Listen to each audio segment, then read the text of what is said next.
தற்போதைய உடனுக்குடன் நேரலையில் உளுந்தூர்பேட்டை அருகே சிருளாப்பட்டு கிராமத்தில் டாஸ்மாக் கடையை மூட வலியுறுத்தி 100க்கும் மேற்பட்ட பொதுமக்கள் மறியல் போராட்டத்தில் ஈடுபட்டு வருகின்றனர். அண்மை தகவலாக பார்த்து வருகிறோம்.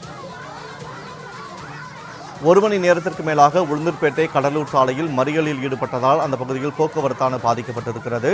பெண்கள் டாஸ்மாக் கடையை முற்றுகையிட்டு போராட்டத்திலும் ஈடுபட்டு வரக்கூடிய அந்த காட்சிகளை நாம் தற்போது பார்த்து வருகிறோம்.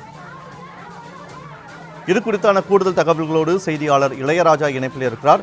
வணக்கம் இளையராஜா. உளுந்தூர்பேட்டை அருகே சிருளாப்பட்டு கிராமத்தில் டாஸ்மாக் கடையை மூட வலியுறுத்தி பொதுமக்கள் சாலை மறியல் போராட்டத்திலும் டாஸ்மாக் கடையை முன்பு போராட்டத்திலும் ஈடுபட்டு வருகின்றனர். கூடுதல் தகவல்களை பதிவு செய்யுங்கள். வணக்கம் வினோத். கள்ளக்குறிச்சி மாவட்டம் உளுந்தூர்பேட்டை அருகே உள்ள சிருளாப்பட்டு கிராமத்தில் டாஸ்மாக் மதுபான கடை இயங்கி வருகிறது. இந்த கடையில் அருகில் உள்ள தேவியானந்தல், கிழக்குமருதூர், சோமாசிபாளையம் உட்பட பல்வேறு கிராமங்களைச் சேர்ந்தவர்கள் மது பாட்டில்களை வாங்கி செல்கின்றனர். இரவு நேரத்தில் பல மது பாட்டில்களை வாங்கி குடித்துவிட்டு வீடுகளுக்கு செல்லும் போது அடிக்கடி விபத்துகள் ஏற்படுவதாகவும் அதில் சிலர் உயிரிழந்ததோடு பலர் படுகாயம் அடைந்து வருவதால் அந்த மதுக்கடையை மூட வேண்டும் என வலியுறுத்தி கிராம மக்கள் அரசு அதிகாரிகளுக்கு மனு அளித்தும் எந்தவித நடவடிக்கையும் எடுக்கவில்லை என்று கூறப்படுகிறது.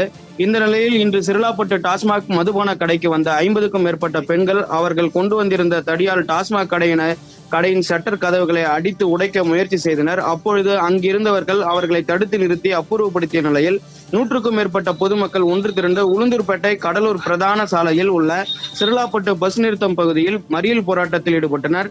இதனால் சுமார் 1 மணி நேரத்திற்கும் மேலாக நடைபெற்ற போராட்டம் காரணமாக உளுந்தூர்பேட்டை கடலூர் சாலையில் போக்குவரத்து கடுமையாக பாதிக்கப்பட்டது. இது பற்றி தகவல் அறிந்த திருநாவலூர் போலீசார் போராட்டம் நடத்திய பொதுமக்களிடம் பேச்சுவார்த்தை நடத்தினர். அப்பொழுது டாஸ்மாக் மதுபான கடையை அகற்றுவது குறித்து உயரதிகாரிகளிடம் பேசி உரிய நடவடிக்கை எடுக்கப்படும் என உறுதியளித்ததன் பேரில் போராட்டத்தை கைவிட்டு சென்ற பொதுமக்கள் கைவிட்டு சென்றனர்.